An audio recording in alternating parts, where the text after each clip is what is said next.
હવે વિકાસભાઈ આ શું કરો છો? પ્લાસ્ટર ચેક કરું છું. જો તને બતાવું કેમ ચેક થાય. સૌથી પહેલા તારે એક આ ડિસમિસ લેવાનું છે ને એને તારે પ્લાસ્ટર વાળી દિવાલ પર આવી રીતે આમ ઘસવાનું છે.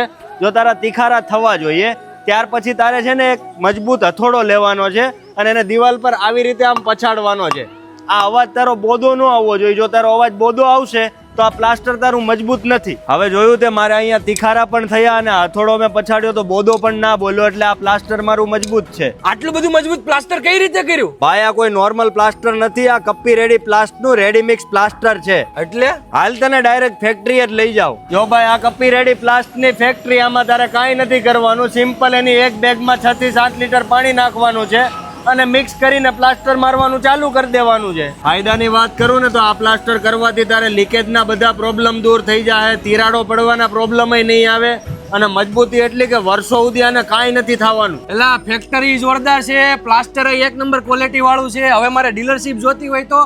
ભાઈ તારે આની ડીલરશીપ જોતી હોય, ડિસ્ટ્રીબ્યુટરશીપ જોતી હોય કે તારા પર્સનલ યુઝ માટે જોતી હોય, તને બધી જ રીતે આ બેગ મળી રહેવાની છે. તારે ફક્ત નીચે આપેલા નંબર પર એક કોલ કરવાનો છે એટલે તને બધી માહિતી મળી જશે.